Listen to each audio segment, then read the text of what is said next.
Bro, nagko-compliment yung tent ko sa damit ko. Good morning ulit mga first timers. Ang lakas doon ng hili ko. Seryoso bro, ang lakas ng hili ko. Grabe. Natulog kasi kami ng mga 11 bro. 12? 12. Fairness ako, mabot kami ng 12 sa ganitong nakatulog ng naman. Sarap. Batuan ba ng ano bro? Mga intellectual na usapan. Siyempre bro. Maraming klase kasi ng language bro tayo. Intellectual daw na usapan. Hindi ko alam kung saan tayo kukuha ng kape, pero gagawa tayo ng paraan. Ano yan? Hindi tayo tubig, kape tayo.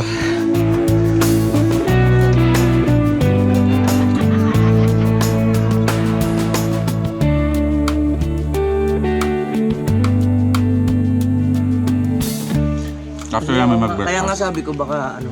pupunta kami ng Zamora. Wala tayong idea kung anong itsura ng Zamora, kung bundok ba yun o ilog man yun. Pero yun yung next na gagawin namin.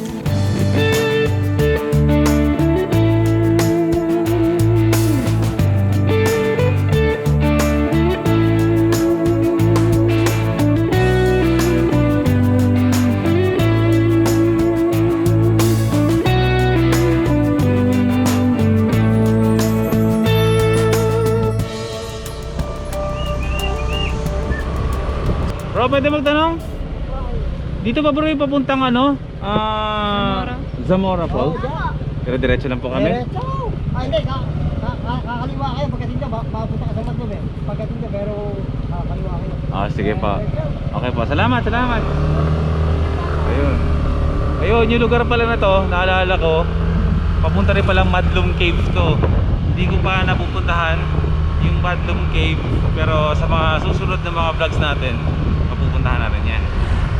Pupunta tayo ngayon ng Zamora Falls yun, kasi syempre magdamag tayo dun sa campsite, wala tayong ligo muna tayo. Para freshen up lang, papresko tayo bago tayo matapos yung araw, makaligo muna tayo dito. This town's so lame, I'm feeling so wired. It's 4 a.m, I'm not even tired. We're in your car. Oy, ilog! Oh yeah, May hanging bridge oh. we're almost there. I'm loving this feeling of something new. Just right what I needed. Take me there. Mga lagwa si Madonna. Hindi yan may hanging bridge. Listen to the midnight radio. Listen to the midnight radio. We can drive through the night, sing along to the midnight radio. Don't wanna wait all my life, can't remain, no doubt.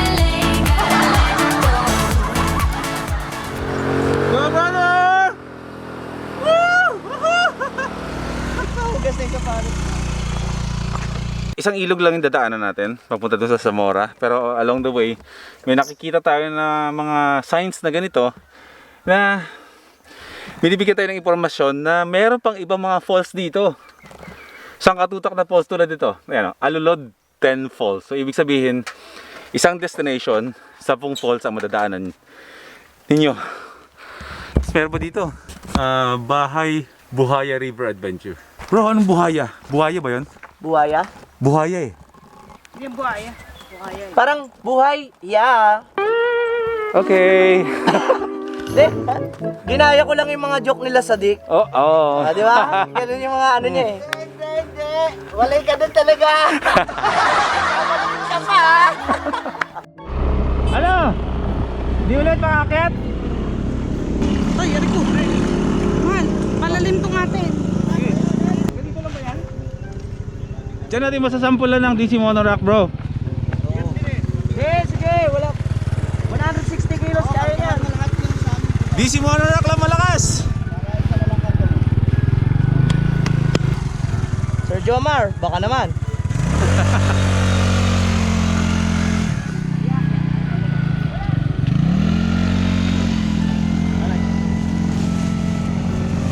Yan. Okay.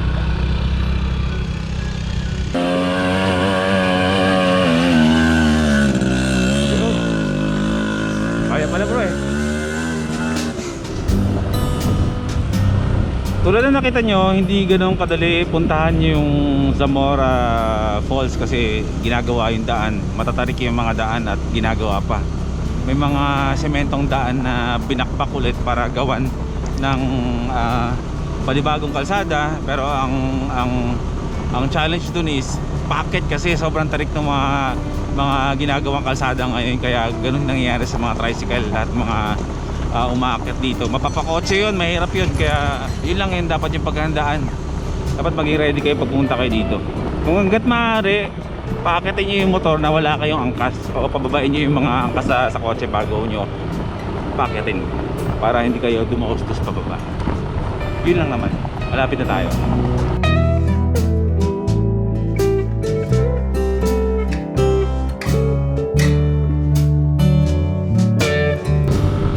Grabe pala, ang hirap pala. Ang layo puntahan nito kung ano na Zamora Falls. Pero mukhang sulit naman. Sulit to, sigurado. Oo. Lagi itatandaan na anong klaseng hirap pa na pagdadaan sa isang lugar. Ang price na nasa dulo. Eyes on the prize! First timers! Eyes on the prize!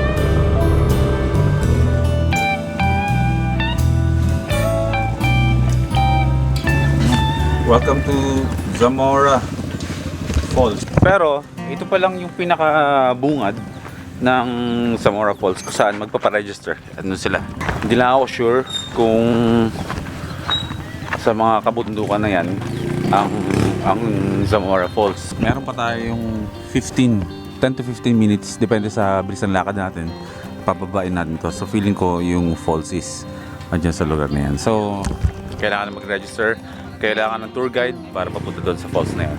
Lahat na mapupuntahan at gusto nyong puntahan na destinations dito sa DRT ay kailangan nyo palagi ng tour guide at may bayad yun na maximum of 300 pesos, good for 5. Hindi ko lang sure kung dito kung ganun, pero ano pa man, tuloy tayo doon.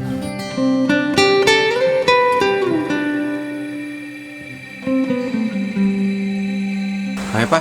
Oo naman. Ako pa ba? Kanina off cam, nagreklamo ko na. Oh?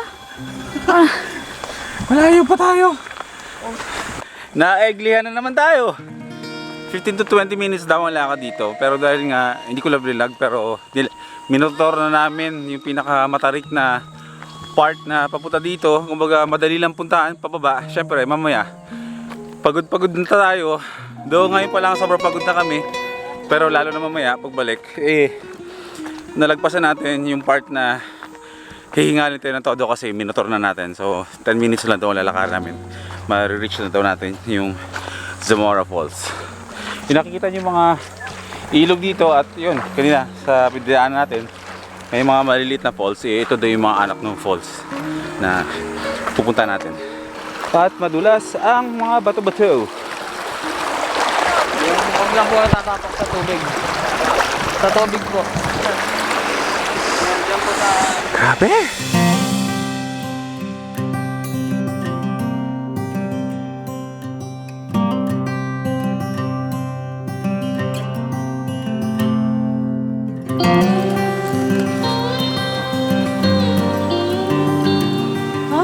Ayoko. Ano? O, di ba? Sabi ko sa'yo, mas mabigat to. Hawakan mo to. Malapit na. 4 minutes na lang tayo. Sige na, go! Lakad! Ako wala dito. Ano yan? Papapayat ka, di ba?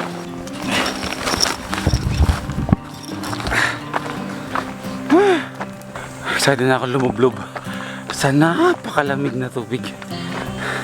Nakikita natin sa mga ilog na dinadaan natin, malinaw yung tubig. So, sigurado yan. Mas malinaw doon kung saan nanggagaling yung tubig niyan. Yung tubig niya umaagos na yan dito sa tagiliran namin. Mabibigat lang talaga yung mga bag namin. Pero ano gagawin namin? Dito lahat ng gamit. Alas 12, quarter to 12. Grabe yung kulay. Bro, hindi ko akalain na yung kulay ko may itim pa. Di ba? May itim ka na. Mas lalo ko pang maitim. Sobrang init. Solid. Walang traveler na hindi umiitim unless maputi ka talaga. Masaya akong umiitim ako eh. Kasi para sa akin, parang palatandaan ko yun na the more na umiitim ako, the more na nagiging gala ako. Kaya masaya ako sa kulay ko kapag lalo akong umiitim. Kahit umabot pa yan sa makintab na maitim.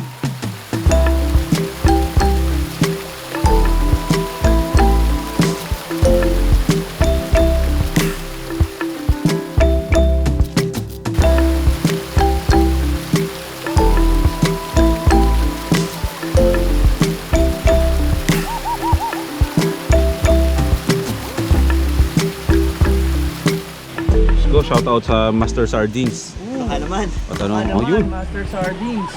Mm. Ang sarap ba? Hindi talaga ka ng gulay. Kain na! Kaya na mga bro. Parang hindi ka nakain ito ah. Justin ah. Okay, nandito tayo. Welcome to Zamora Falls. Zamora Falls talaga to, pero tinatawag nila na Zamora Falls.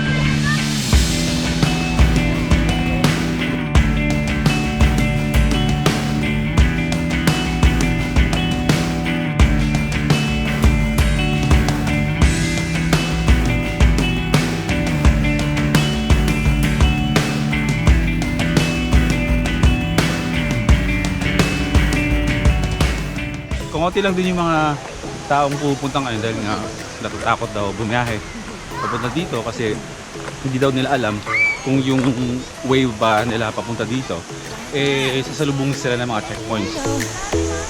It's my chest right in the morning. Mahal ka lang! Oh! Close to see the sun, but clouds got in our way. And so every night I dream it. I'm starting to believe in what you say when I'm sleeping.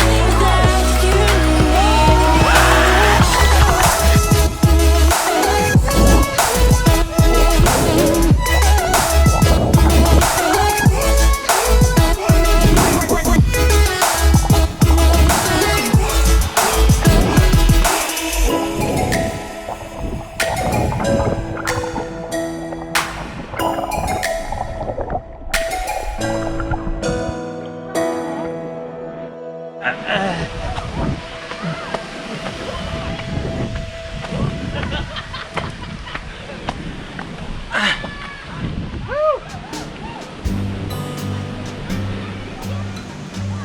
Diyan sa mga falls na yan, bawat bagsak daw ng tubig, may mga basins dyan na pwede nating lubugan at alam mo na, maglubog-lubog lang tayo dun.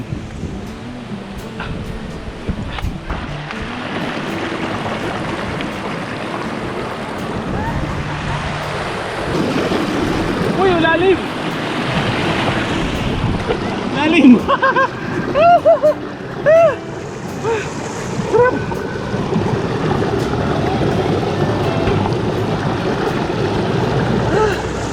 Sa pawi ang pagod, mga first timers.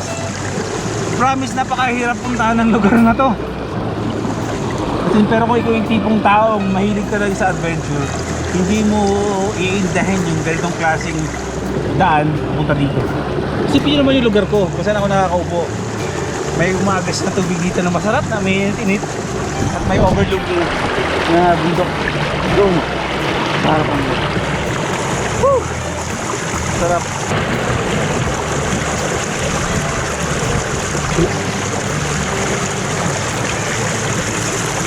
Sarap bro! Masarap dito. Okay, mga first timers, dito na tatapusin yung vlog ko. I-enjoyin ko na lang muna itong lugar na to nang hindi bina-vlog. Hanggang mamaya pa kami dito. Siguro mga alis kami dito, siguro mga 4 PM na. Makakarating kami ng Malolos, siguro mga 7 PM na. Pero syempre, mahaba ang pinunta natin dito. Mahaba ang nilakad natin. Kaya dapat sulitin natin yung lugar. So, ang lugar na ito mga first timers, ulitin ko, Zamora Falls. Ang former name niya is Ka Zamora. Kasi syempre, mga panahon dati, mga kanunuan natin, yung mga syempre mga kalulolohan natin, eh lagi merong Ka sa una, di ba? Ka Henry, Ka bla bla. So ito, Ka Zamora. So nawala na yung Ka, eventually naging Zamora Falls na lang. Nandito to sa Kalumpit, DRT, Bulacan. Okay? Lagi kong bilin kapag pupunta sa ganitong lugar, huwag tayo magkakalat. Kung ano dala natin pupunta dito, siguraduhin natin dala natin palabas. Okay? Woo! Love is good mga first timers. See you tomorrow.